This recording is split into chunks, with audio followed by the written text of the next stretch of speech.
Recording in progress. Okay. Well, Daniel, thank you again. I know I already said it before hitting record, but thank you for joining me for this conversation about our work and about the subject of awe. I was sharing earlier that I've read Daniel's first book, which is Speak with the Earth and It Will Teach You. And I knew we were going to be best friends almost immediately, because in your prologue, you talk about the two books theory that God wrote, both the little book of the Bible and the big book of creation. And I was already crazy about that idea. And so when I came across that in your work, I knew I was going to love your book. And I did. I absolutely loved your first book and couldn't wait for this new book. I was very excited for it.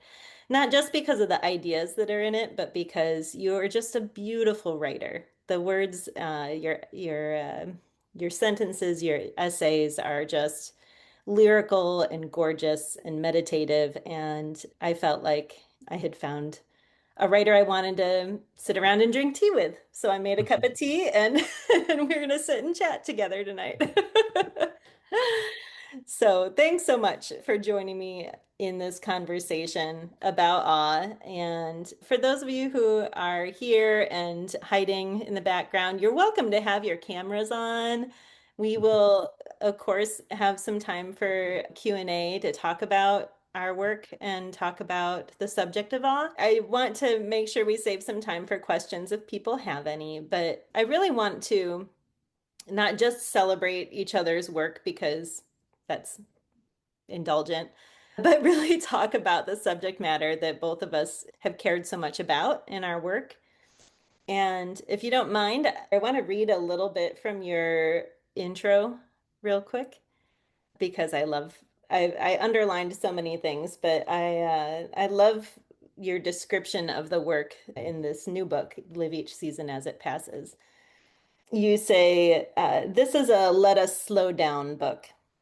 Let us slow down, lest whatever spiritual, theological thinking, or liturgical, ritual meaning making we do risks reinscribing the goofy and fateful human nature divide that stupefies us and severs us from the rest of life.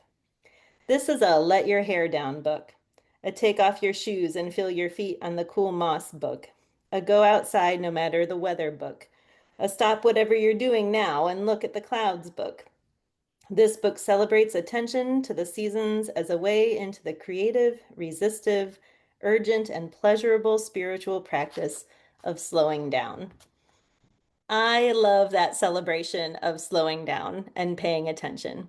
We both, in my book, To Say 1 Million Times Wow, I go on an adventure seeking moments of wow and of awe and wonder, while also trying to instill into my family and into myself the necessity of paying attention and slowing down in order to experience God in both the extraordinary and the ordinary moments of our lives. And so I wanted to start by having us talk about this idea. We both spend a lot of time inviting people to pay attention. Why do you think paying attention has become such a countercultural act? Why do we even need to write about such a thing as slowing down and gazing at the clouds? I feel like I gazed at clouds as a child all of the time. Yeah, thank you for reading those words and for posing this question. And thank you for reaching out and setting up this chance to connect. I'm very grateful to make the connection with you and know of your writing and definitely kindred spirits on the writing and faith and family journey, nature journey. Mhm. So yeah, we both of our works feature this kind of call, an invitation really to pay attention, to slow down.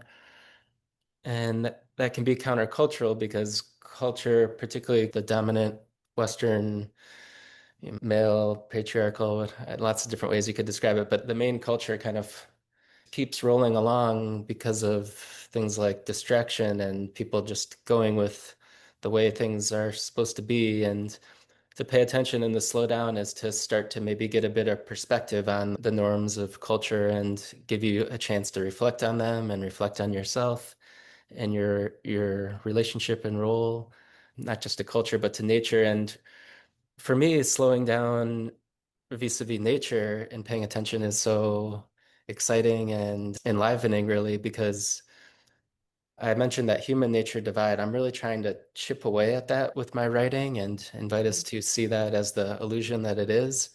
And so, for example, we can kind of rush through life and nature landscape feels like background, like it's the context in which we're just moving through. And we might, like on a walk, or I'm looking out at some trees and we might just see a leaf and be like, oh, that's a leaf. And we walk on by.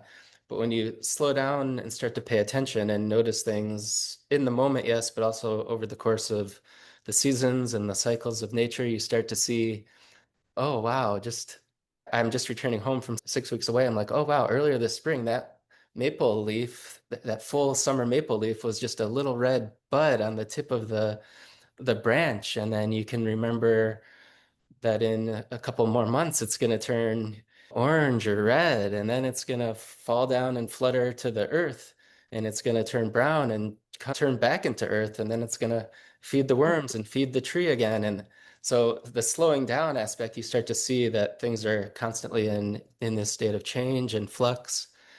And not only like things like the leaves, but yourself, you're part of that too. And it just makes the whole world like such a dynamic, like mysterious, wondrous process to not just observe and paying attention, but participate in too. So that's part of what excites me about this invitation to pay attention. And it really does feel like a kind of a core spiritual practice, virtue, habit.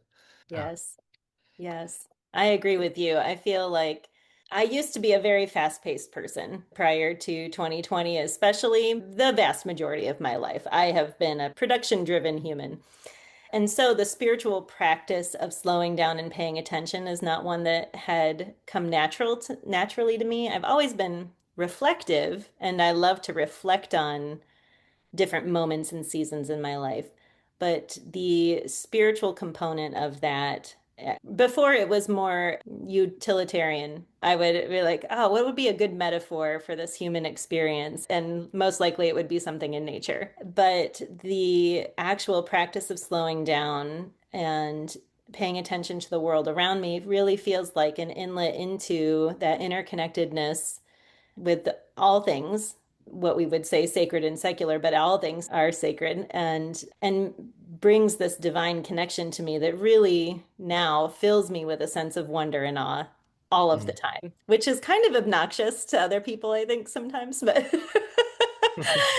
but it brings me a whole lot of joy, so hopefully it overflows into other people's lives too, right? Yeah, absolutely. And your book had that effect in a kind of curious, unexpected way for me as I was reading it, because it's set up as this, kind of national parks, big family trip to see, Yellowstone and to see these great monuments of awe. And there certainly is that in your book, but for me, what stuck out was that the moments of paying attention were actually the smaller moments. It was like noticing, the first big smile of the trip come across one of your children, and Mm, noticing the lichen on the rocks were kind of, I was expecting this like grand celebration of the national yeah. parks, and what I got instead, which was very mm, exciting and satisfying, were the satisfaction in the as to the Yes. smaller moments. Yes, well, and I knew that like writing about an out west trip would bring that same expectation. But so much of turning 40 in this season of my life has been about recentering on the things that matter the most and I find often that the places that I'm most surprised are the small spaces. I expected to be blown away by certain things, in Yellowstone or other places. But to be surprised by the small details is a different level of wonder and delight, I think, when you stumble across those things. And I was thinking about this in relation to your book because each chapter is a different month of the year, focusing on a different season of the year, right in your own backyard, really, which I love because I also love to have that same rootedness to my hyper local community. And I was thinking about how do we intersect that with travel, especially you've just come back from 6 weeks of travel. I was thinking about this for me from a travel standpoint. There's something about travel that makes you appreciate the local as well. There's the wonder and awe of some like big new place, but then there's that contrast of landscape when you return, like you described of the maple leaf on the tree. I just recently moved to North Carolina. When I returned to Ohio, my native land, I'm so surprised and the awe is renewed for me Mm, visiting this place that I have left. mm. And so I'm really interested in that interplay between the way that like travel might be like an inlet into this spiritual practice of paying attention because our senses are so heightened, when we're traveling. And so maybe that can be a way for people to enter into the spiritual practice of paying attention. What are your thoughts on that idea?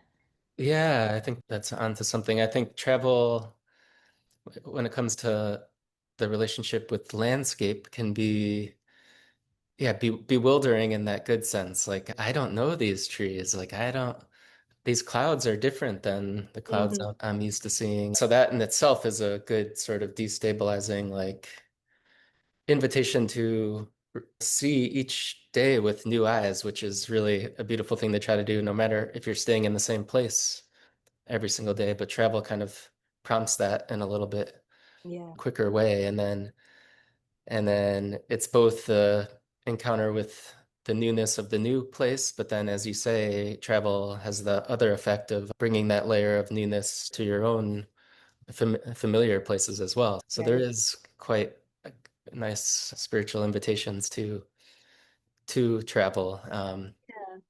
But yeah, I've been, yeah, with this book, it was more, yeah, more like the opening essay is just a neighborhood walk with my two little girls who were, I think, 4 and 1 at the time. They're 5 and 2 now.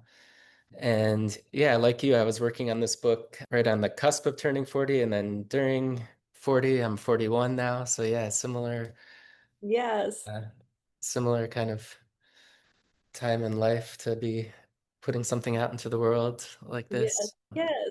Yeah. So I'm curious about the subject of awe, more generally speaking. And for you, how do you define awe and why does it matter? Yeah, ever since we titled this webinar with the word awe, I've been reflecting on it, and it's become a more interesting and kind of slippery concept for me, which is fun when that happens. Like, I think there's this sort of default awe is like, oh my gosh, that sunset is so gorgeous. Like, Mhm. that's kind of what awe tends to be used as, but I looked in a bit to the kind of etymology and history, and its deeper roots is with the sublime, like fear that includes elements of fear and terror. And so I've been trying to think, how does that factor into my ideas of awe? Yeah. And I was thinking then again about that, like, the beautiful sunset, let's say on the beach that everybody feels awe with. Awe would maybe, if we want to round out the concept, awe would be, yes, that word beyond words, gorgeousness of those colors and that fleeting moment in which you're enraptured by the beauty of it all. And then awe is also seeing that through eyes that maybe know and ponder as well, that the sun itself has about 5 billion more years of life in it, and then it will like explode outward and burn the earth up. And that's happening elsewhere in the cosmos, like as we speak, like stars are being born and dying, and there's life and death and new life. And there's a certain kind of terror in that. We're looking into the immense, yeah, not just beauty, but the power of Yes. the cosmos. Yes. I So think that, yeah. related to that for me is just the right sizing of me, Mm, mm, which can be awesome in that terrible way and in a beautiful way mm, simultaneously. yeah. Um, and I think that removes it from just admiration, Mm, where we can admire a sunset. Oh, that's beautiful. or admire a maple leaf or whatever. But like the deeper you tunnel into that thing and the longer you sit with this experience, the larger, the more connected, the more universal it becomes. And I think that's, for me, that's where the awe evolves from just, oh, that's pretty, to, oh, I'm sitting on a planet that's spinning around a sun that's spinning in a solar system that's spinning in a galaxy that is now so huge and I'm so little. Uh, Yeah, yeah, I love that. I've been trying to I write about it a little bit maybe near the end of my book, but I've been trying for my own self to pose this wondering about maybe I think our culture is deeply kind of psychological. We're inward focused on the self and tend to think of emotion as like an individual thing that's just happening inside my brain in response to the world. And I've been sort of inviting, challenging, wondering to myself if I can try to think about it slightly differently, which is that emotion, what if it's an ecological phenomenon or a planetary phenomenon or in the case of awe, I would say a cosmic phenomenon. Like awe maybe is the feeling of the universe. And when we feel that awe in its fullness, we're just kind of an instrument tuning to the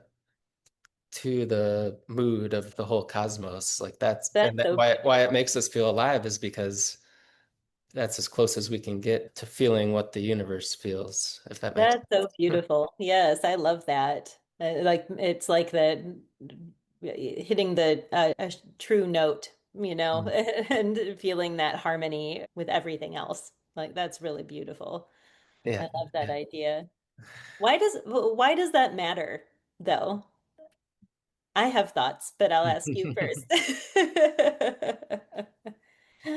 What I'm wondering about is if we can live a life that denies, and there would be other concepts with it that I would say come with that, denies reverence, denies even love and devotion, then in some ways we're just turning away from the whole project of life. And so, and that can then be harmful to other aspects of Yeah, life. So I yeah, would say it's about living in ways that are aligned with and in support of life itself. But yeah. Yeah, I agree with you. And I would add to that, when we don't experience those moments of awe or deny them or make them, I don't know, really, what's the word I want to say?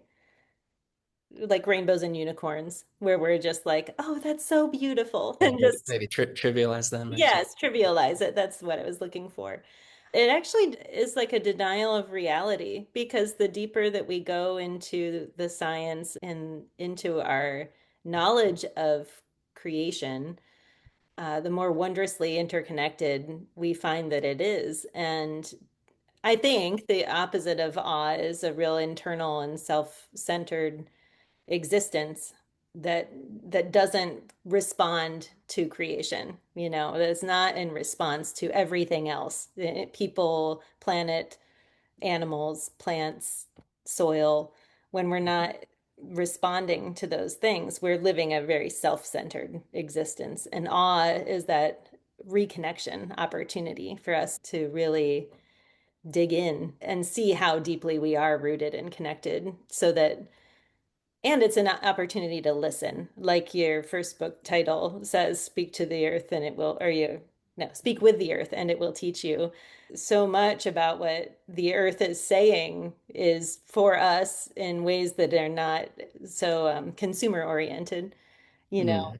And you carry that same trend into this book as well, I think, where there's so much to experience in every single season that connects us to the earth and connects us to our neighbor, both human and non-human neighbors. I think for me is why I'm so driven to want to give my children and my spouse the opportunity, to come into my little circle of awe.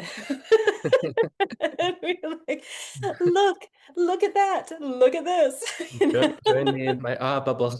Yes, exactly. Uh, Yeah, yeah. So I think reading your book, I think we both share a kind of longing when it comes to let's say maybe spirituality or even the church to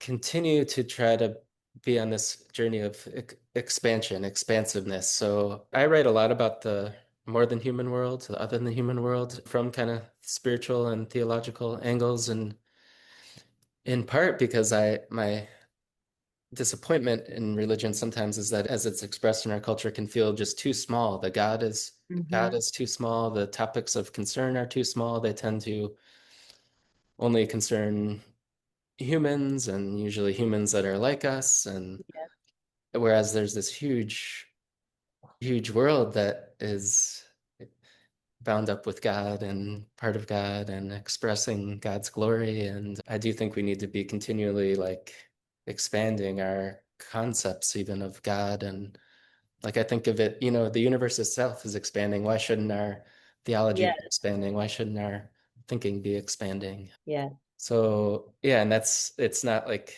the type of thing where you're gonna arrive, but that's kind of the journey of it for me right now. Yeah. Yes.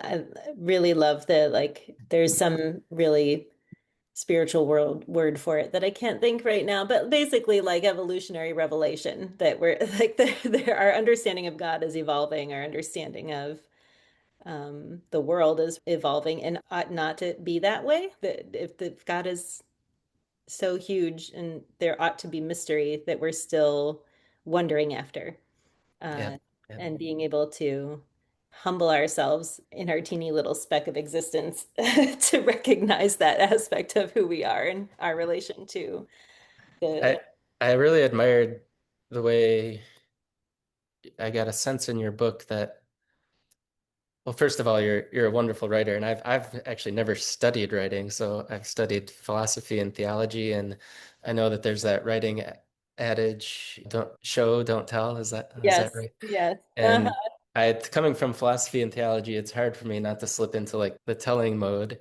But I don't think in this book ever slip into the telling mode. It's really beautifully kind of showing. And for me, one of the things it was showing was this, I guess the word is landscape, and it was both you were kind of evoking the landscapes you were traveling through as well as like the inner landscapes, and they were kind of illuminating one another in beautiful ways without you like making the philosophical point. The outer landscape mirrors the inner landscape. Inner landscape mirrors the outer landscape, which is like the type of language I would find myself moving into.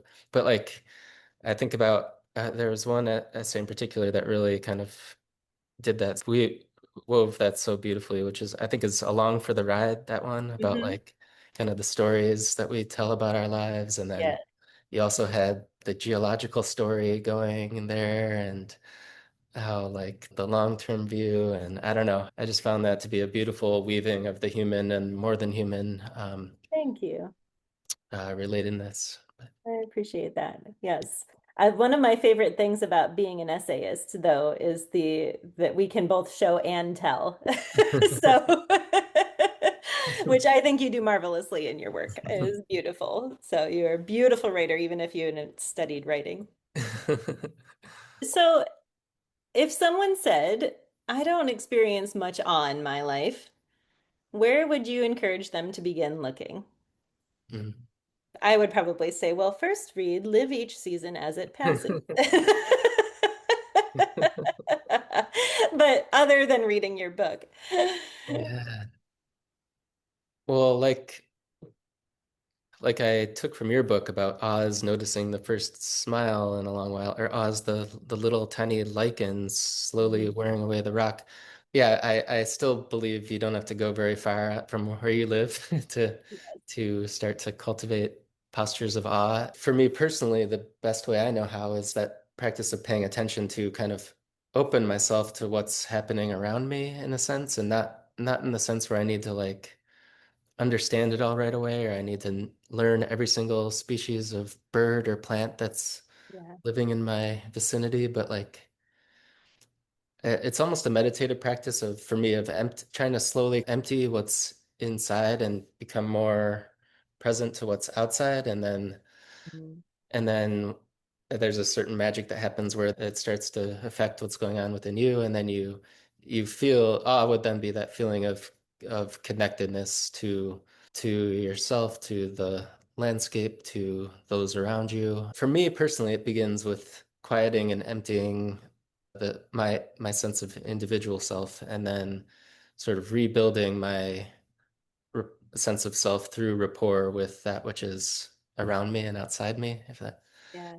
if that makes sense. If you want to get more practical, like just find some things you love that get you out and interacting with landscape. I think that's a big thesis of my book, which is that, yeah, nature is not out there to be just admired and roped Hmm. off and say and visited. It's actually like who we are and what we are and who we're meant to be interacting with and in relationship with. And I would invite people to do a little bit of just family, maybe research, just kind of start to wonder about how every single one of us comes from a lineage of deep ancestors that practiced primarily earth-based spiritualities and kind of Mm. knew which plants around them were edible, which were medicinal, Right. which knew roughly where they were in the wheel of the year, the equinoxes and solstices, the moon cycles.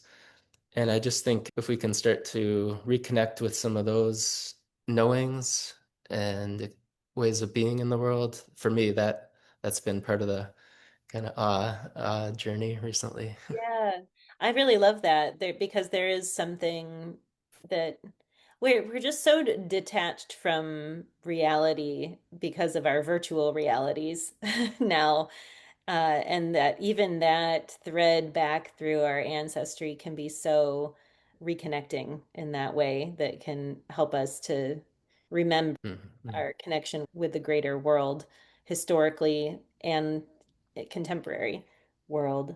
One of the things that I think from a practical standpoint with trying to experience awe that I appreciated about your writing is that it is not detached from your day-to-day life. You incorporate these moments with your young children and the exploration.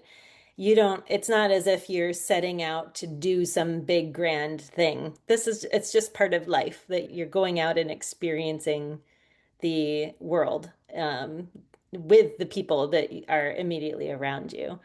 And I think that is one of the maybe stumbling blocks people experience now is that there's such detachment from the natural world in so many settings that it feels like it has to be grand.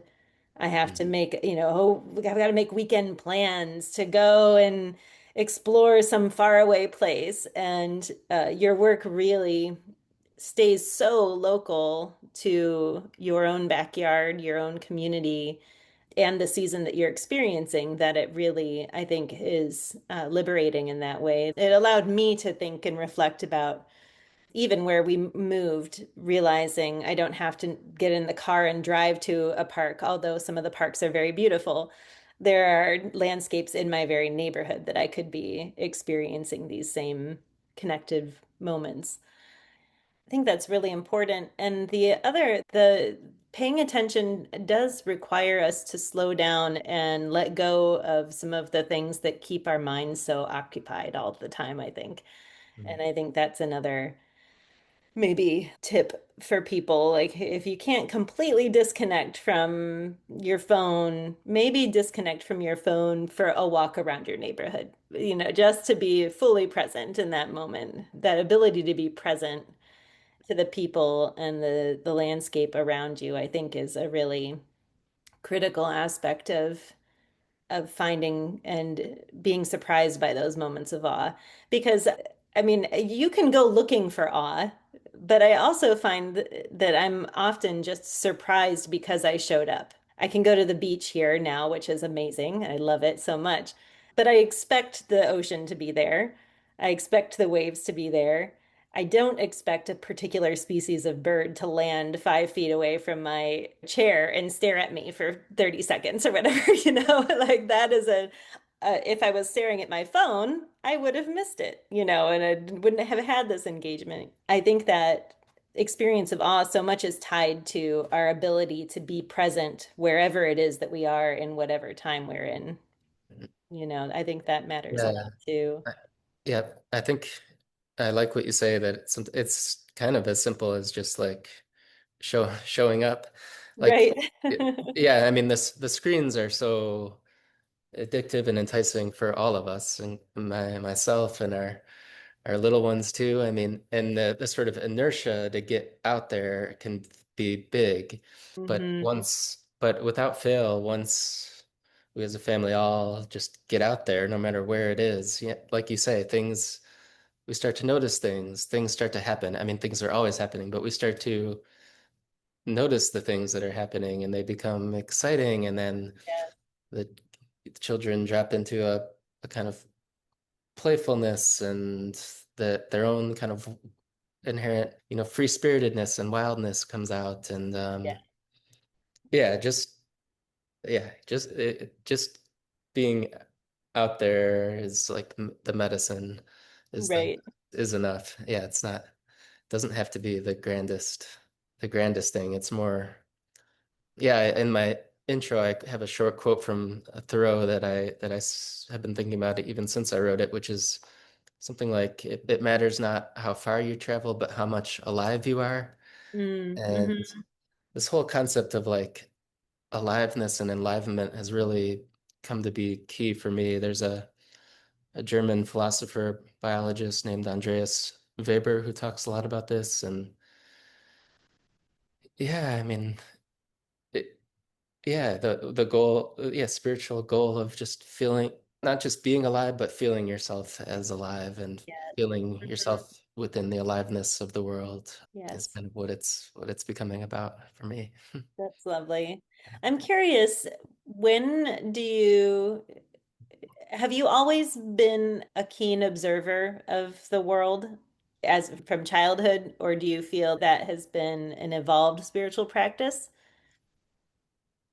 Yeah, well, I've always been like very introverted and kind of shy type of person. Probably less so the older I get. Partly my vocation as a pastor draws out human connections but yeah, my childhood I was pretty quiet, but very much in love with exploring the natural world. And you mentioned I was excited to see maybe it was one of the first dates with your husband was at walking through the Chagrin River. Yes. I spent a lot of time walking through the Chagrin River growing up. Yes. I grew up in Northeast Ohio. This book was almost going to be a whole book on like foraging as a spiritual practice. It sort of is in some Hmm. sense.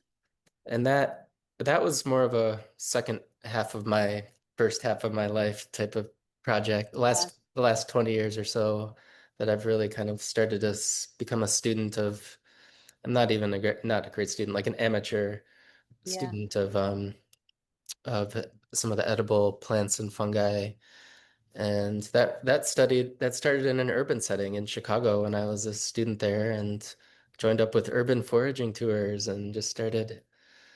That really set up kind of passion as like that opened my eyes to this whole concept of landscape as relationship, participating in Yeah. landscape, participating in the cycle of life and death and new Mhm. life. And yeah, so and that's involved a little bit more of the technical, like learning the exact. You want to know what you're Yeah. putting in your body when you're doing that Especially sort when of it when you're comes to doing that mushrooms. sort of thing. And then um, so I'm not totally like anti-technology.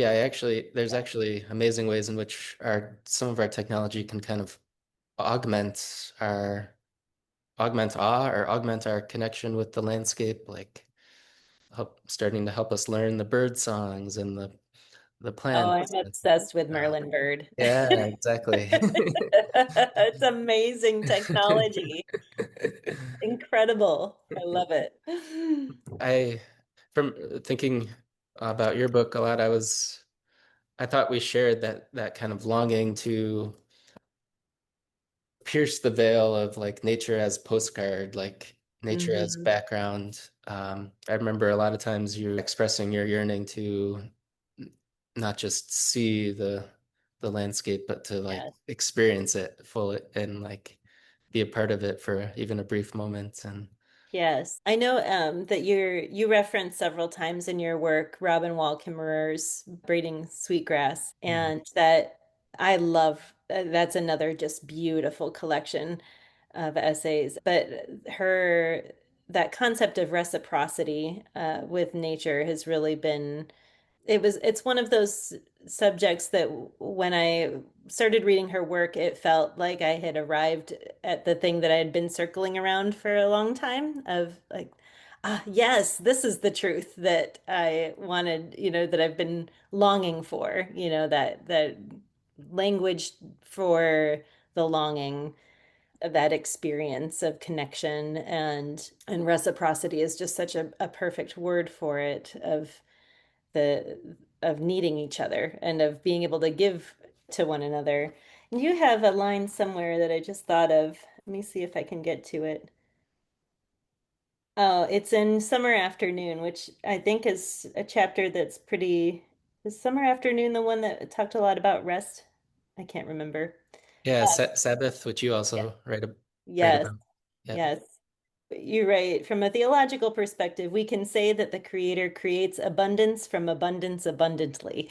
And I underlined that sentence because I loved it. Like, yes, he does. I mean, and that's just the absolute nature of nature is to create out of the abundance abundantly, and how that pairs with the reciprocity aspect of our relationship with that nature is a really vital conversation, Mm. especially right now when we're just raping land, and Yeah. Yeah. not entering into that relationship with discernment, and that kindness. So anyway, I loved Yeah. that No, aspect of your work. yeah. Yeah. I mean, for me, yeah, the braiding sweetgrass notion of reciprocity, I'm kind of with this book trying to let that work its influence on, let's say, Christian or Western theology, philosophy of nature. So, Mm. yeah, for me, the big picture project has been shifting away from the dominion relationship to nature, obviously, but then also shifting beyond the kind of stewardship model of our relationship with nature, which again, yeah, kind of treats nature as other than us and as there for us to take care of, yes, but also to Yeah, like control and impose our designs on. right. Whereas the reciprocity is to, yeah, the be in relationship with, and that's the exciting kind of new paradigm that I'm excited to be kind of thinking and working and writing within.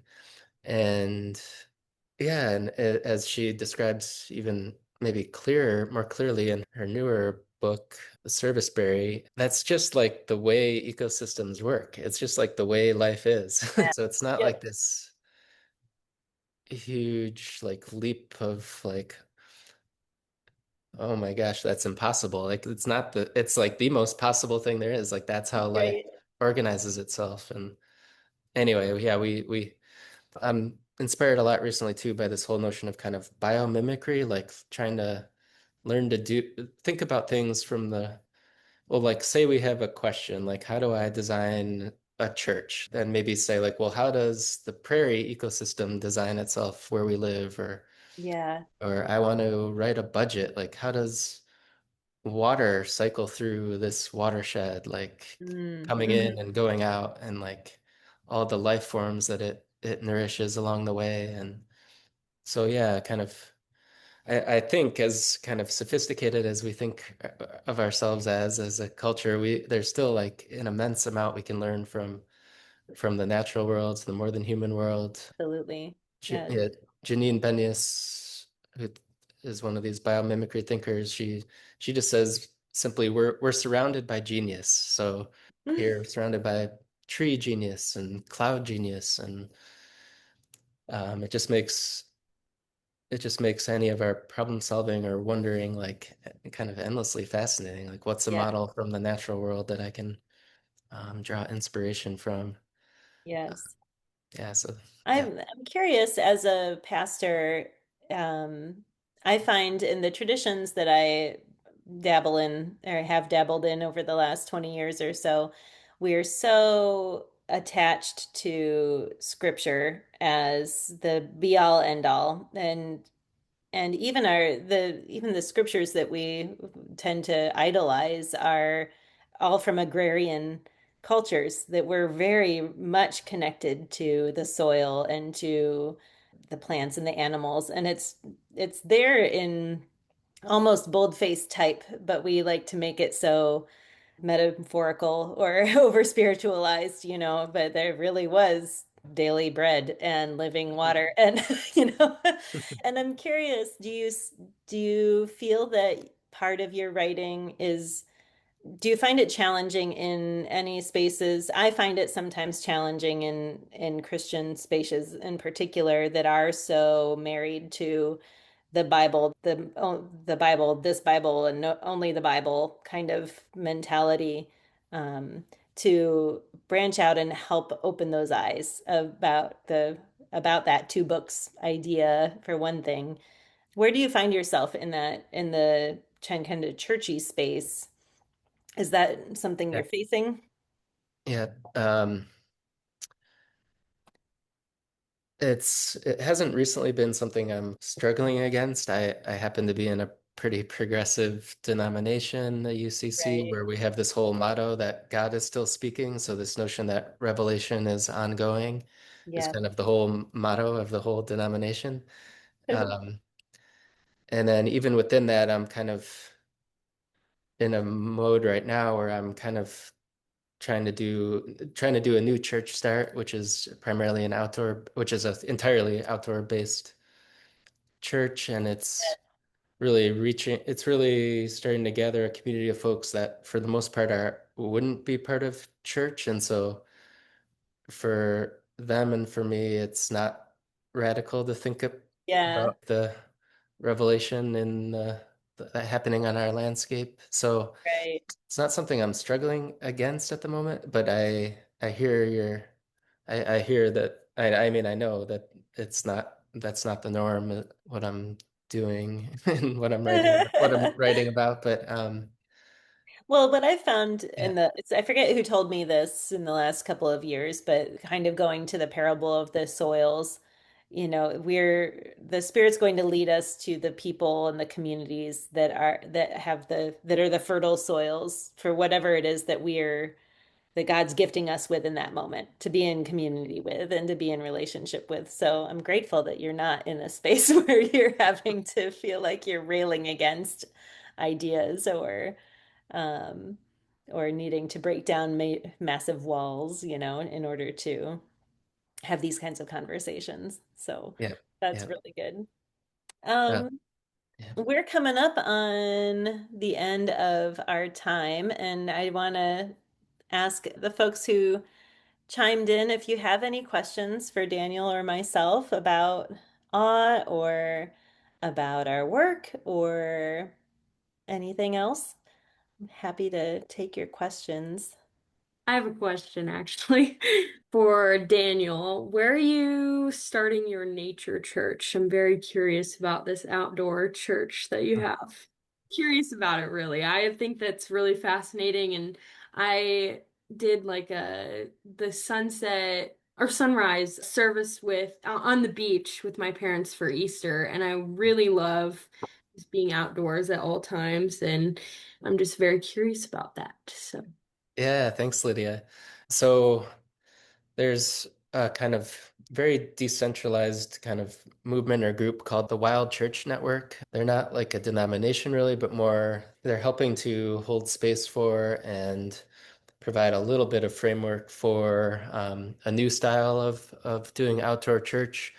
And I say new style because the sort of ethos or invitation is not just to take like the normal bulletin you would use on your Sunday morning and bring that into the woods or bring that to the beach and call that your outdoor worship, but to really try to honor this. Really, it's a biblical notion that the landscape itself is engaged in its own praise of God, and how can we kind of join up with the land here and design our own way of liturgy and giving praise. And so what our group does is we're kind of small, but we have a wonderful community growing, but we in our formal kind of circle worship, we only gather 8 times a year currently, which is on the equinoxes and solstices, and then on the midway points between each, the cross quarter days, which have a lot of history and significance in many different cultures, but including like Celtic Christian circles. So we meet in a circle. It, it's participatory. It's not like me as pastor kind of talking the whole time. It's, people are invited to share their name and respond to some prompt about the season and the day. And we read poems and we give thanks for all the happenings of the earth during that particular season. And we do hear scripture and maybe we'll do some movement and then rather than like the sermon being the main point, we call it the wild wander. We invite people, we give a little bit of a prompt and folks leave the circle and just be with the land for say 20 minutes or something like that. And then we come back around the circle and if folks want to share something from their encounters, they can share at that point. And it's always to me so deeply moving, like the types of things that are shared when folks come back. Without fail, there's stuff where stuff happens that's worth sharing with the group, and then sometimes we'll do like communion. And when we do that, we do it with usually like wild foraged things of the season. So like in the spring, the we had we made ramp biscuits. Ramps are like this wild onion type of thing, and for the water element, we tapped maple trees and had fresh maple sap. Oh, that's amazing. I love that. And yeah, we sometimes do like rituals involving the fire. I mean, this is so simple. Like in the fall, like take a leaf and think about something you want to release and let go of and drop it in the fire. And yeah, so I mean, I'm at home with our girls full time too. So it's this kind of a part-time thing, but it's been deeply, in part, it's like this is a type of spiritual community I long for. Let's see who else wants to be a part of this. And we've been going for 3 years now, and we've got a really sweet little community. Maybe like probably on average, like 40 folks come to each circle, sometimes more, sometimes less. Yeah, intergenerational. So I I would love just look up Wild Church Network has like a map, so you can, I don't know where you live, Lydia, but there's potentially a community doing something similar near where you are. And if there's not, it doesn't require a pastor to lead a circle like this. You're more holding space. And there's a couple good books on the subject by Victoria Lures has written. She's kind of one of the leaders of the Wild Church Network. And you could start one yourself. Yes, she could. Uh, Tanya. yeah. So, okay. So first of all, Daniel, where are you in Wisconsin? We live in Madison and we have kind of multi-generational family cabin in northwestern Wisconsin that we Oh, okay. Because that's some I live just south of the border in Lindenhurst, Illinois. okay. Yeah. Oh, okay. So Madison, that wouldn't be too far to experience. Yeah, not at all. That's really cool. Um, and there's one that might be closer to you that started, I know because I was talking with them about it in I think Janesville. Oh yeah. So yeah, you might want to check That's that out too. Yeah.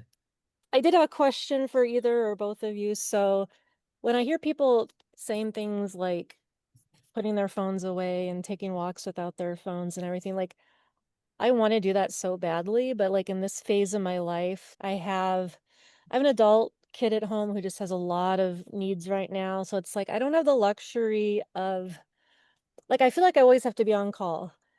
And I'm trying to cultivate being in the moment and cultivating awe while I'm also in the midst of stress and crisis and not being able to like 100% detach myself from other things going on. So I'm wondering if either of you like have you had moments in life like that where it's been harder to break away or to not be like, yeah, on call to the rest of the world? And if so, like, how were you able to cultivate awe in the midst of that? Well, Tanya, I often take my phone with me everywhere, even if I am in an in a walking mindset. But I try to use it as my the way to capture the moment, you know? So I'm like, all right, I'm going to bring my phone to take pictures, and then I'm still connected, but I'm not intentionally, you know, trying to scroll on Facebook in that moment, but it's still using it as a tool. Or I'll use my like notes app as I'm going. And, if I'm sitting somewhere and I want to journal, I'll use my phone so that it's still available for me in those seasons. And yeah, that helped. That helps, I think, to still be connected, but still have the access to ways of making space. Mm. That's the first thing that comes to my mind. What do you got, Daniel? Anything? Yeah. Yeah, I also, almost always have my phone on me. I'm not 100% disconnected from things, but I would just encourage the framing of it as like I would hope you could maybe experience, sometime in nature. It doesn't have to be hours and hours on end, uninterrupted, but like some time of connectedness to the living land around you as essential and life-giving to the sort of carrying roles that are happening and healing. I mean, nature is healing for all of us, and I think the particular ways that each of us needs, not completely healing, but like is balm, can be balm. And I just find, yeah, whenever if I'm frustrated or overwhelmed or despairing, like a little bit of time trying to connect with that which is bigger than me is always worth it and always helpful. Tanya, do you journal? I Cut- don't remember. Not in a traditional sense, no. Yeah. I used to journal all the time before I got married, and then I stopped for like 20 years. I don't know why. It just ended. But this last year I picked up journaling again, and I journal at the start of the day and at the end of the day. And the end of the day practice is more of an examine than it is like a more reflective thing. But it is my opportunity to look back on the day to find those moments of like what were the gems from the day, even if I wasn't present to them in that moment, but to be able to reflect and say, oh, that lunch I had with my son when he asked that question and we had that dialogue was so lovely and it was such a good connection or whatever. But that has helped on the days when everything feels so mundane. Like today I've spent, I think, 10 hours in front of the computer working, and it has not inspired a whole lot of awe. Yeah. But if I can sit down later and look back, I took a walk this morning with my husband, and I can go back to that moment and revisit it to mine it for the moments and remind myself where I did find connection.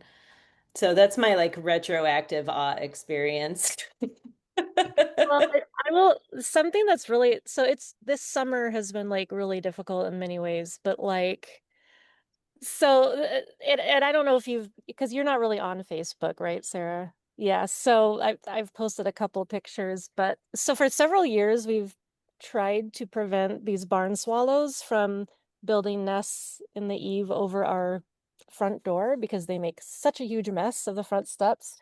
And we had one of those fake owls for a couple years. And then this year they like caught on. They're like, yeah, okay, wait, we know that's not a real owl. So my husband bought these plastic like spikes that are supposed to deter birds from building, like it doesn't hurt them. You're not like, but it's like they just like, oh, I don't want to build a nest there. And sure enough, they very carefully started putting their mud and everything in little all over the spikes until they had this large, beautiful nest. But I said to Jeremy, like, I give up. Let's not fight it. They've built the nest. They've been working hard. I don't want to remove it. That would just be so mean. And I've got to tell you, like, watching this whole barn swallow experience while I've been in the midst of a lot of family stress has been like literally nature is right. I'm just looking out the front window and they flew off this morning. Like they're gone, the four babies. And I'm Oh. sad.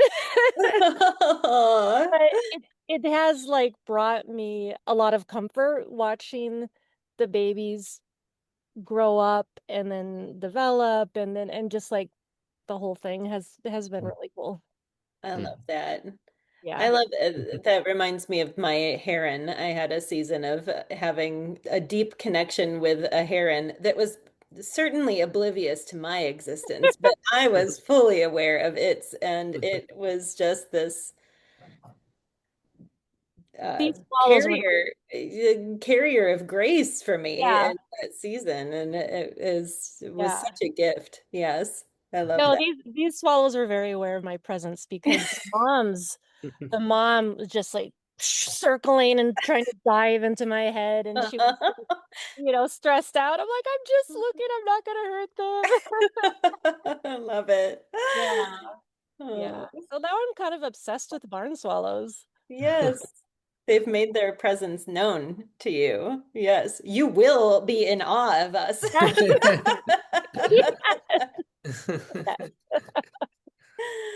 Oh, man. This has been really lovely. I'm really grateful for the time that we got to chat here, Daniel, and for the folks who joined us tonight. It's been really wonderful. So thanks Yeah, for agreeing yeah, to sit with me for this time. Um, absolutely. Thank you so much, Sarah. This is fun. Yep. Daniel, what's the name of your book? I've read Sarah's. What's the name of your book? It's titled Live Each Season as It Passes. Well, thank you all very much for being here. And Daniel, thank you so much for this time. And I'm really grateful for you. Yeah, you as well, Sarah. And blessings to this new book of yours as it finds its way and finds its Yeah, people and likewise. works its magic. Yep. Yes, very good. Thanks, everyone. You have a good rest of your evening. Mm-mm. Mm-mm. Bye. Bye.